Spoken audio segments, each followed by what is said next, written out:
Salut les chefs, c'est Nicolas Food Academy. On est aujourd'hui en live sur Twitch pour découvrir, vous le voyez juste là, le nouveau fou de pâtisserie. Alors c'est le numéro 52 de mai et juin 2022, 100% fruits. Donc nous on est contents, c'est le thème, ça a l'air d'être le fraisier hein, apparemment.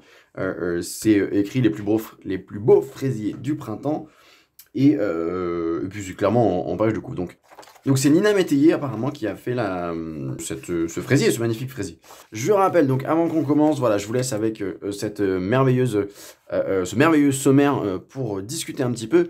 L'intérêt de ce live, l'intérêt de cette découverte du magazine, c'est certainement pas de s'aborder le travail des équipes de food pâtisserie, de food cuisine, de tous les magazines de cuisine qu'on pourrait potentiellement lire en live et en rediffusion sur YouTube. L'intérêt, c'est vraiment de découvrir les magazines, de vous donner envie d'acheter des magazines de cuisine et de pâtisserie, dans le sens où l'intérêt, c'est de s'amuser, de découvrir et de se dire « Ah, finalement, en fait, c'est cool les magazines de cuisine et de pâtisserie. Il y a plein de trucs à apprendre. Ah, tiens, cet article-là, il m'intéresse, mais on l'a survolé dans le live de Nico, on ne l'a pas lu en détail parce que c'est pas l'intérêt, c'est pas le but. J'ai envie de m'acheter ce magazine de cuisine pour avoir la recette, pour avoir l'article, etc., etc., ou pour avoir le nom du chef et de pouvoir le suivre sur les réseaux sociaux, parce que c'est aussi l'un des intérêts maintenant des magazines de pâtisserie et de cuisine, surtout les magazines de haut niveau, un petit peu plus élaborés, Marmiton, Régal, tout ça, c'est un petit peu en dessous au niveau du niveau de cuisine et de pâtisserie, hein, forcément. Donc c'est pas forcément des gens qu'on peut suivre sur les réseaux, alors que là, tous les chefs, grosso modo, qui vont être dans le magazine de food cuisine et de food pâtisserie, on peut les retrouver sur Instagram et suivre leurs exploits culinaires sur Instagram. Donc voilà, c'est vraiment ça l'intérêt de ce live Twitch et de cette vidéo YouTube, c'est de vous permettre de découvrir des magazines de cuisine et de pâtisserie. Est-ce que celui-là il est bien? Est-ce que ce numéro-là est bien? Est-ce que je l'achète? Est-ce que je l'achète pas? Et potentiellement de vous donner envie de lire des magazines de cuisine un petit peu plus souvent. Voilà, puis de passer un bon moment. Donc tout ça c'est le sommaire. On va aller au plus rapide. On voit quand même quelques belles réalisations. Mais ça, il me semble que c'est des flancs. Et vous les voyez pas très bien là, mais cette bordure légèrement cannelé comme ça, là on voit le cile-pâte, on voit le travail du papier cuisson et du tapis de cuisson, et ça c'est formidable en bouche, c'est absolument merveilleux.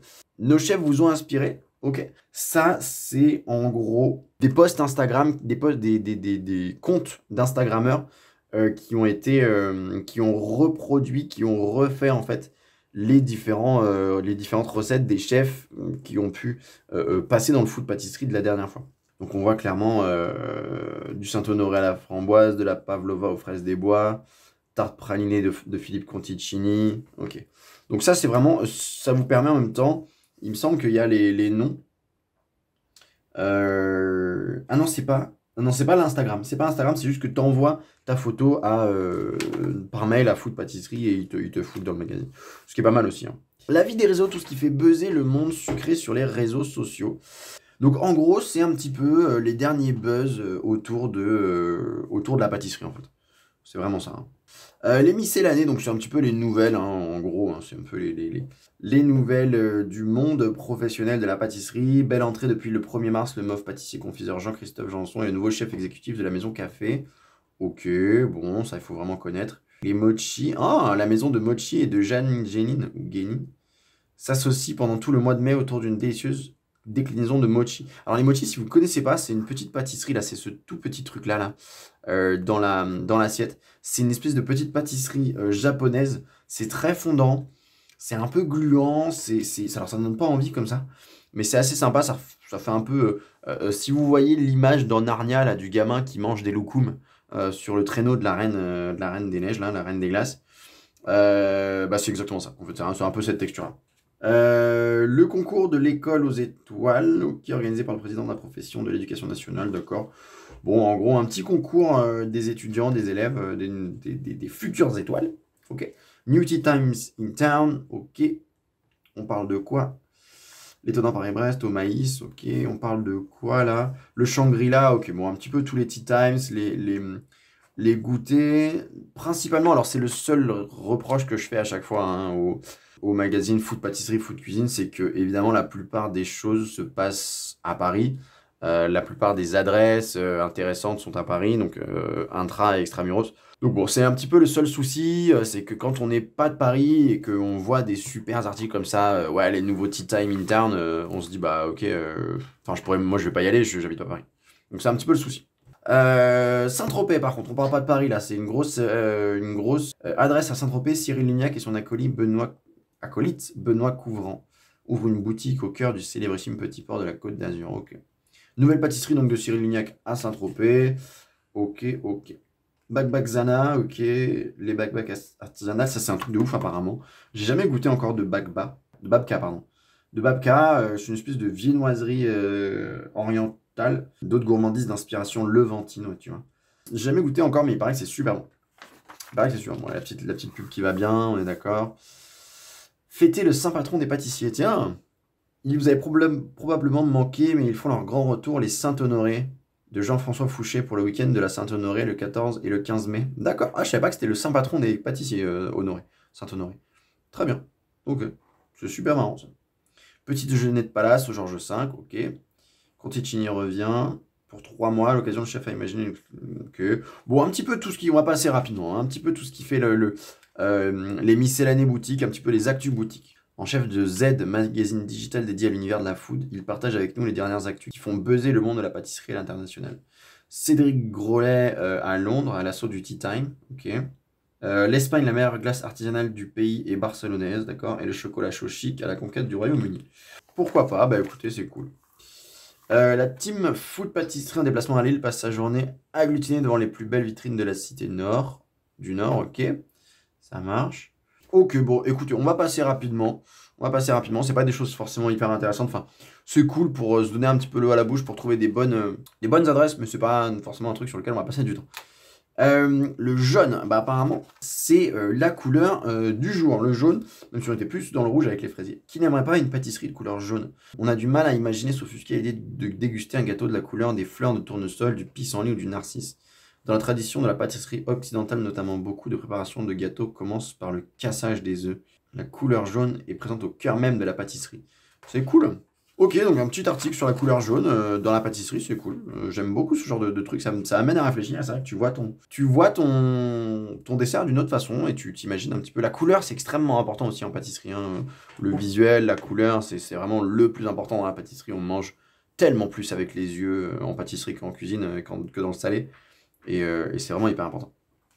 Ok, une interview sur Maxime Frédéric, qui c'est ce monsieur? Au plus haut de l'affiche de la pâtisserie, toujours plus fine, juste et actuelle, le chef pâtissier du Cheval Blanc. Ok, très bien. Bah, pour ceux que ça intéresse, vous irez voir l'article, tout simplement, l'interview, voilà, dans le magazine. On a juste là, donc, le fameux 100% vanille, l'or noir de la pâtisserie, le food pâtisserie hors série numéro 15 avril-juin, que je veux absolument m'acheter, il faut que je file l'acheter en grande surface dans mon libraire préféré, etc. etc.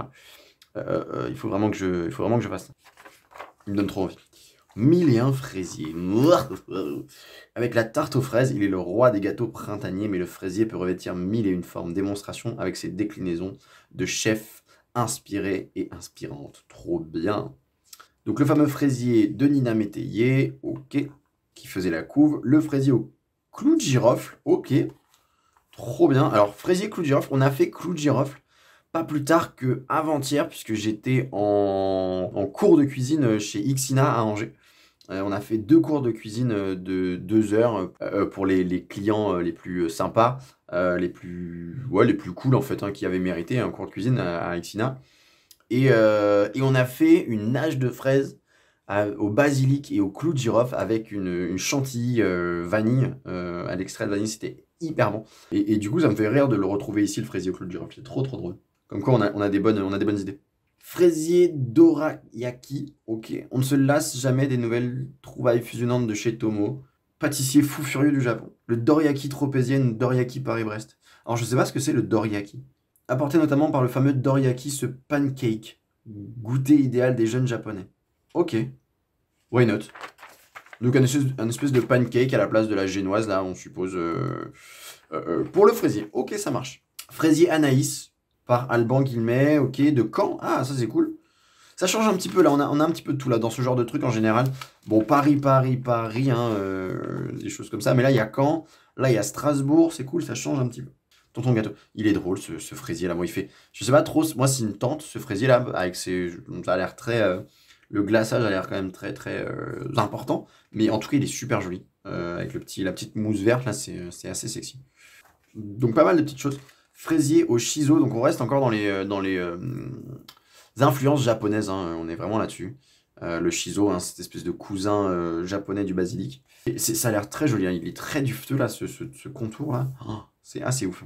On reste encore et toujours dans le Japon, puisque Travel Cake, le kakigori, la glace râpée japonaise, ok.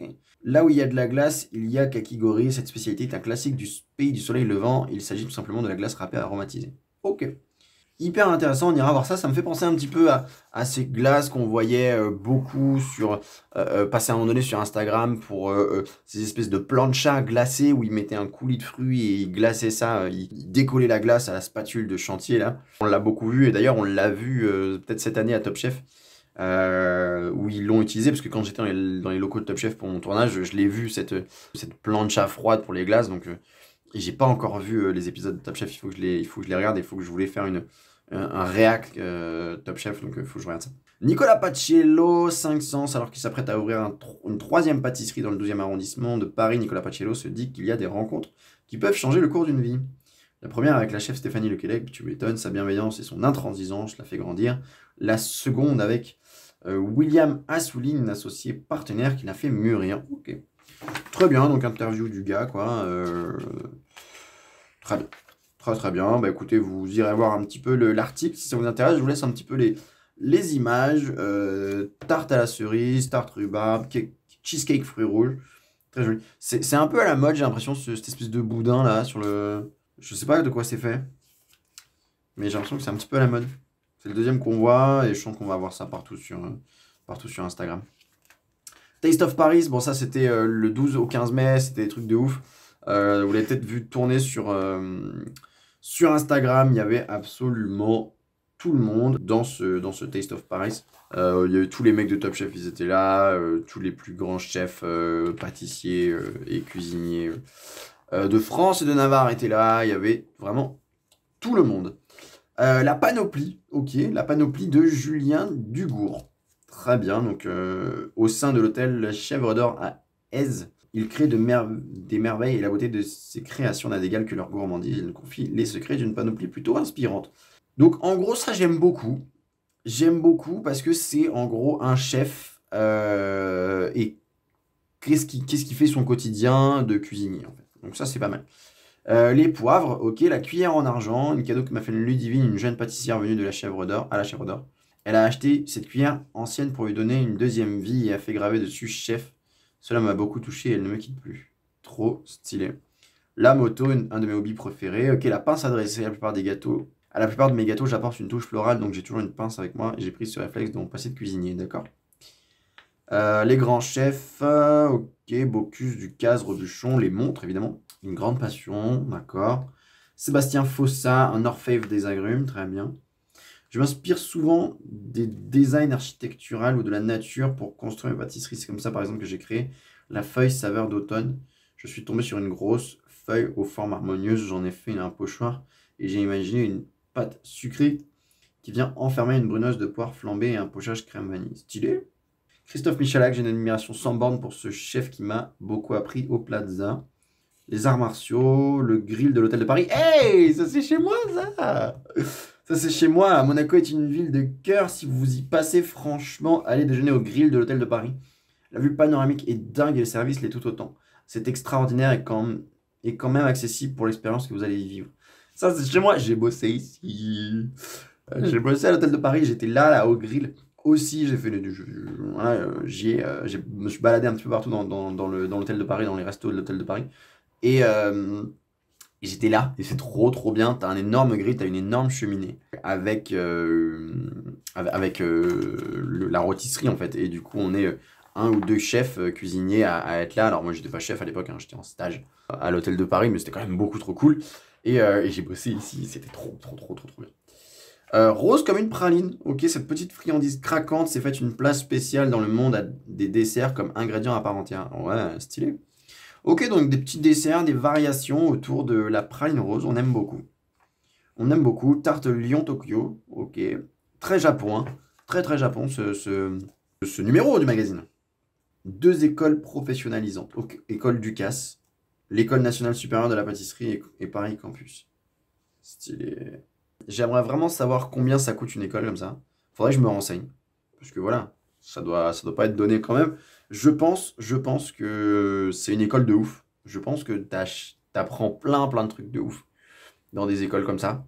Mais combien ça coûte et à qui c'est réservé en fait? Est-ce que c'est un cursus classique? Est-ce que tu fais CAP cuisine, CAP pâtisserie, bac de cuisine dans des écoles de Ducasse comme ça et compagnie? Ou est-ce que tu vas en CAP dans un lycée hôtelier classique, dans un centre de formation et après tu vas dans une école de Ducasse, je sais pas. Ou est-ce que c'est pour les gens qui se réorientent? J'en sais rien. Je sais pas du tout.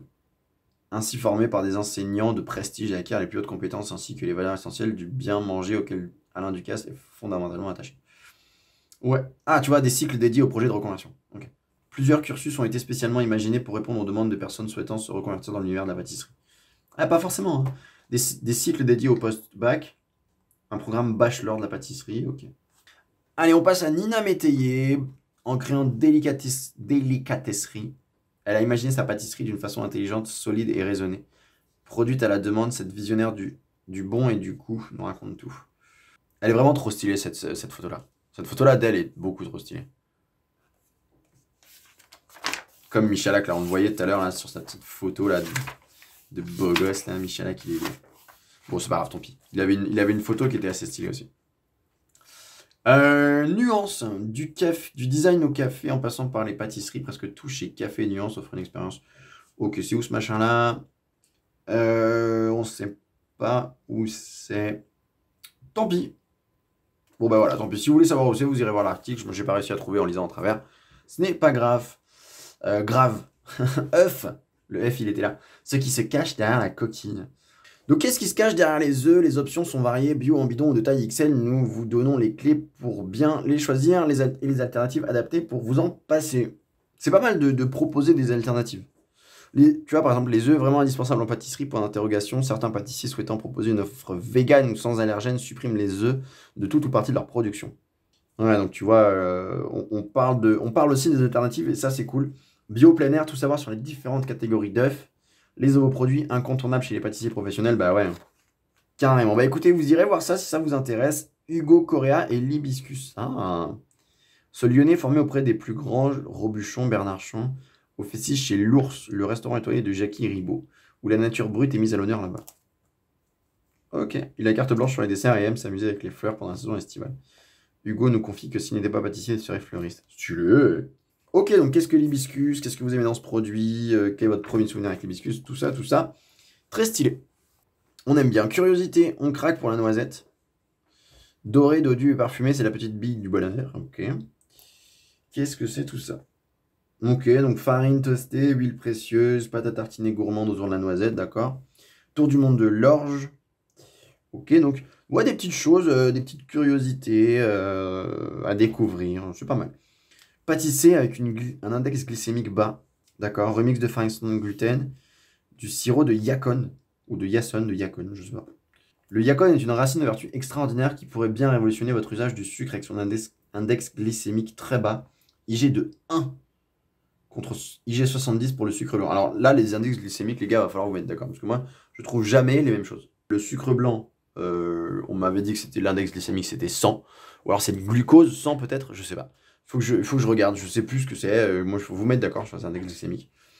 Je ne comprends plus rien. Moi, la fleur de coco, le sucre de fleur de coco, on m'avait dit que l'index glycémique, il était à 17. Après, on m'a dit qu'il était moins que ça. Enfin bref, je trouve un peu toutes les infos. C'est ça qui est difficile, c'est de trouver les vraies infos. Les palais bretons, ok. L'amazake, la boisson fermentée que vous allez adorer.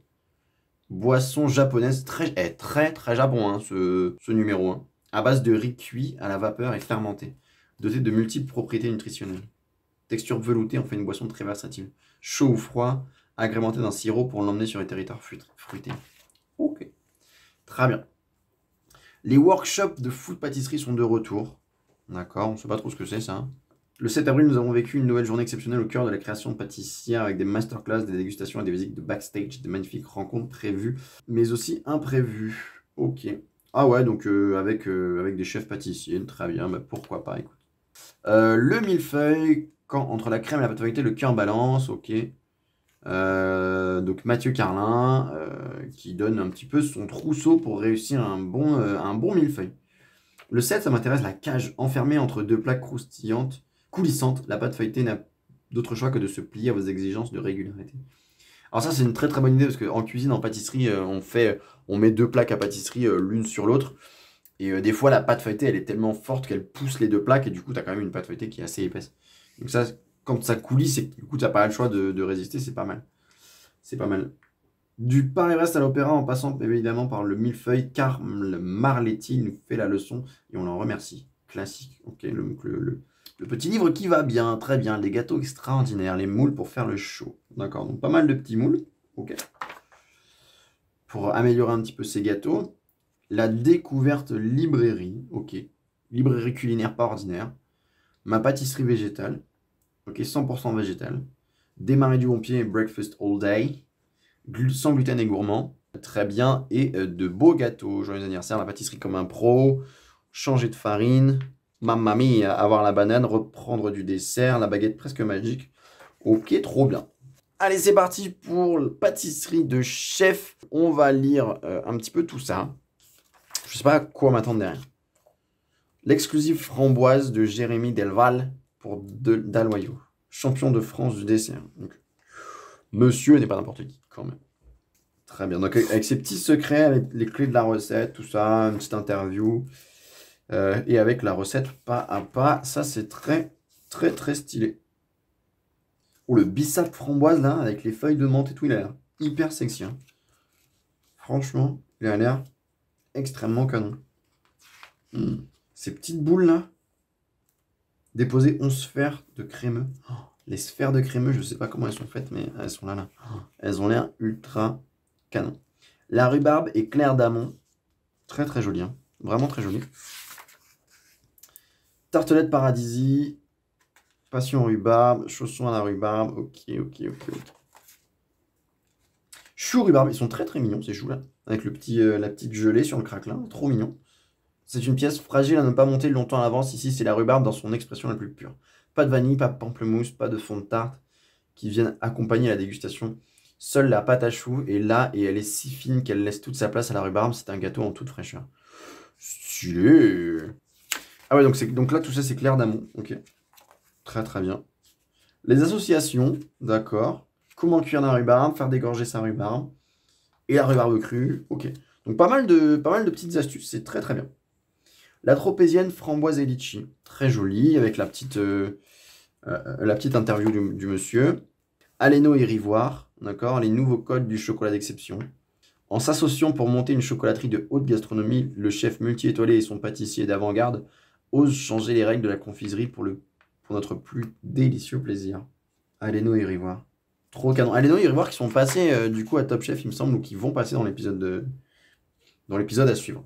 Ah ouais, ça a l'air canon, hein. Ça a l'air très très canon. Hein. Audacieuse création, concentration, ok, le fruit, rien que du fruit. Ça a l'air très stylé. La tarte Fontainebleau de tapisserie. Alors d'apparence, elle est quand même très très brute, hein, la tarte. Ça donne pas, c'est pas que ça ne donne pas envie, mais elle est quand même très très brute.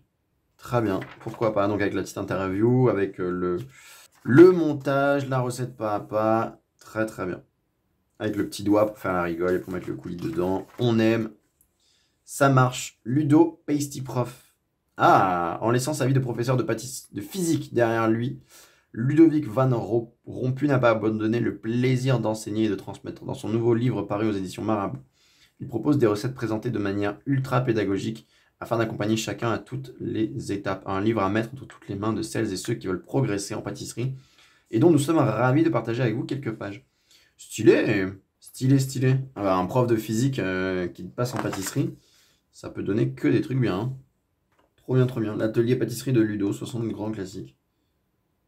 Stylé. Ah bah écoutez, on va regarder ça. Je vais même corner la page, histoire d'avoir un petit reminder. Parce J'aime bien ces bouquins-là, et puis si c'est un collègue, professeur, pourquoi pas. Tarte framboise coquelicot. Oh, coquelicot, c'est exceptionnel. Moi, je me souviendrai toujours, l'un de mes plus grands kiffs culinaires, c'est la gelée de coquelicot de mon oncle, qui est absolument exceptionnelle. Ça m'a fait découvrir le coquelicot dans la gastronomie, dans la bouffe, en fait, et c'était vraiment un truc de ouf. Depuis, je suis dingue de coquelicot. J'en mange quasiment jamais, mais je suis dingue de ça. Du coup, tarte framboise coquelicot, ça me chauffe à fond de ouf. Qu'est-ce que tu prends comme coquelicot? Sirop de coquelicot, ouais, d'accord. Ok, très bien. Avec le petit montage pas à pas. Franchement, why not? Moi, ça me chauffe bien. À tester, quoi. Les gâteaux du soleil levant, bah encore, et très Japon, hein. Le dorayaki, pardon, ricotta et yuzu. Ok, très Japon, hein, ce numéro-là de food pâtisserie. Très Japon. On va pas s'en plaindre, hein. On va pas s'en plaindre. Cheesecake japonais, cake poire miso, choco soba. Très bien. Paris Kyoto. La pâtisserie franco-japonaise de Tomo. Donc Tomo, dont on a parlé déjà tout à l'heure. Hein. Ok.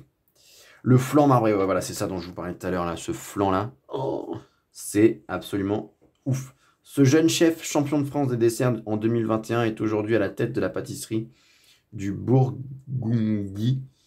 Nous propose de découvrir ces multiples déclinaisons de flan hyper gourmands. Ah bah monsieur, bravo déjà. Le flan marbré. Ouais, il y a un peu de boulot. Comment te dire qu'il y a du taf? Ce qui compte le plus, de toute façon, c'est le cercle. Hein. C'est le cercle et le tapis de cuisson. Hein. C'est ça qui fait tout dans ta pâte. Hein. On va pas se mytho.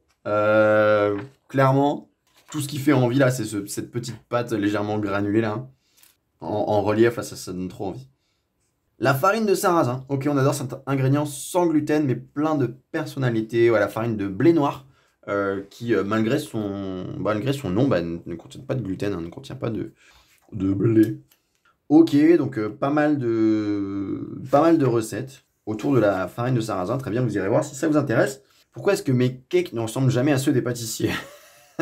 Ça, c'est hyper important. Trop plat, trop pâle ou trop cuit dehors et trop cru dedans. Comment éviter les écueils et réussir un cake d'anthologie? Ça, c'est vraiment trop bien. Attention, les recettes qui suivent sont l'œuvre de pâtissiers professionnels. Tous les jours, l'équipe de Food Pâtisserie donne le meilleur d'elle-même pour vous faire découvrir leurs talents. Ils ont la gentillesse de partager avec vous leurs recettes, le plus souvent inédites.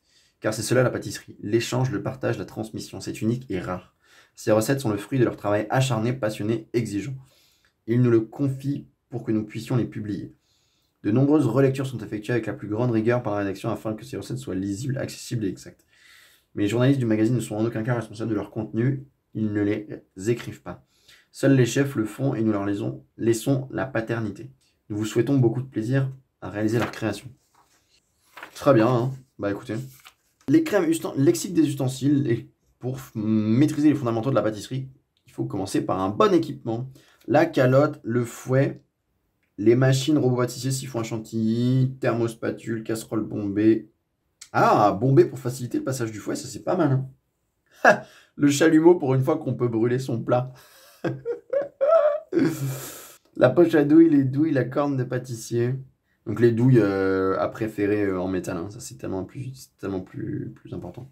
La spatule coudée, le plateau tournant. Bah ouais, hein. Ça c'est hyper important, le plateau tournant aussi. L'entonnoir à piston, évidemment, et un ramequin pour les petits pots de crème. Ok, donc le cahier des recettes, et je pense que ça va être terminé. Eh ben écoutez, ma foi, c'était très bien. On se quitte là sur cette page de Food Cuisine Culture Chef. Il faut vraiment que je m'abonne à Food Cuisine, mais j'arrive pas à m'abonner. J'essaie de trouver le truc. À chaque fois, je vais sur leur site internet, c'est trop bizarre. Bref, c'était un super food pâtisserie, il était vraiment pas mal. Encore une fois, bon, c'est vraiment très axé recettes de pâtissiers professionnels, les meilleurs pâtissiers français et de Navarre. C'est très axé pâtisserie professionnelle et recettes et interviews. Voilà, je pense que si ça vous tente, bonnes adresses, bonnes recettes, découvrir un petit peu ce qui buzz sur Instagram, découvrir les dernières nouveautés comme la glace japonaise râpée, vous inspirer pour votre fraisier des meilleurs chefs, et voilà, un petit peu tout ça. Voilà, c'est très Instagram, c'est très nouveau chef, c'est très dernière tendance, le buzz, les bonnes foods, etc. Il y a vraiment de quoi s'amuser. Voilà, je pense que c'est destiné vraiment à un public passionné, amateur, qui vraiment a envie de se faire un peu kiffer autour de bonnes choses et autour de bonnes tendances et public parisien aussi pour les bonnes adresses et aller manger dans les pâtisseries parisiennes. Voilà, je pense que c'est vraiment destiné à ça. Si vous avez envie, en tant qu'amateur passionné, de monter un petit peu votre niveau de pâtisserie, je pense que c'est une très bonne chose d'acheter ce genre de choses. Très souvent, on se dit, je suis pas très doué en pâtisserie, je vais acheter des trucs comme Marmiton, comme Régal, des choses comme ça. En fait, pas du tout. Pas du tout, il faut pas faire ça. Pour s'améliorer, il faut aller voir au-dessus, en fait. Il faut aller voir plus haut que nous. Et il faut tenter les trucs de professionnels. Et on voit très clairement que, à part potentiellement le matériel, et encore, parce que là, par exemple, pour celle-là, en matos compliqué, on va rien avoir, à part peut-être un thermomètre et là, les moules de sphère, mais ça, à la limite, vous faites ça dans un bac à glaçons, et puis voilà, enfin, je veux dire, en style pâte, et ça le fait. Vous n'aurez pas le même visuel rond, joli comme ça, mais en vrai, ça le fait. Et on a vraiment toutes les étapes, étape par étape, on a vraiment tous les visuels, on voit vraiment à quoi ça ressemble, et on peut s'entraîner, et on peut essayer de faire la même chose, en fait. Donc, vraiment, si vous voulez vous améliorer, c'est aussi vraiment le genre de magazine que je vous conseille. Si vous aimez suivre les chefs sur Instagram, c'est aussi hyper important. J'ai un élève qui m'a demandé pas plus tard que la semaine dernière des comptes de chefs à suivre sur Instagram pour s'inspirer, pour s'améliorer. Et ben, c'est exactement le genre de choses qu'il faut faire. C'est acheter des magazines de cuisine, de pâtisserie qui vous plaisent. Vous voyez des choses inspirantes à l'intérieur, où il y a des chefs qui sont interviewés, où il y a des noms de chefs, et vous essayez de les retrouver sur Instagram. La plupart du temps, ils se font les plus visibles possibles, donc normalement, vous ne devriez pas avoir de soucis. Et voir un petit peu ce qu'ils font. La plupart d'entre eux partagent un peu leurs coups de main, leurs recettes, même si vous n'avez pas les peser au gramme près. Au moins, ça vous donne des idées. Si ils vous disent que cette tarte-là, c'est une pâte sablée avec un crémeux praliné et une mousse, une ganache montée au chocolat, après, c'est à vous d'aller chercher un petit peu partout sur Internet qu'est-ce que c'est une crème pralinée, une ganache montée chocolat, et etc., etc., et essayer de refaire un petit peu les mêmes choses à la maison. Voilà les chefs, c'était un super moment passé avec vous pour cette découverte du food pâtisserie numéro 52 mai-juin 2022. J'espère que ça vous a plu, moi j'ai passé un très bon moment. C'était pas forcément mon food pâtisserie préféré sur lequel j'ai vraiment bavé de partout. Mais il est très très bien, il y a plein de bonnes choses et il y a plein de bonnes inspirations. Donc j'ai vraiment beaucoup apprécié, j'ai hâte de voir les autres et je vais très certainement filer acheter le 100% vanille hors série et on se fera un nouveau stream Twitch et une rediff sur YouTube et des best-of un petit peu partout sur les réseaux, sur Instagram, sur TikTok potentiellement. Voilà les chefs, je vous souhaite une très très bonne journée. On se dit à bientôt sur tous les réseaux, Instagram, Twitch, TikTok, les podcasts de la Food Academy qui sont sortis sur toutes vos plateformes d'écoute, Deezer, Spotify, Amazon Music, Apple Podcasts, ce que vous voulez. Et évidemment, sur YouTube. D'ici là les chefs, cuisinez bien. C'était Nico de la Food Academy. Salut les chefs.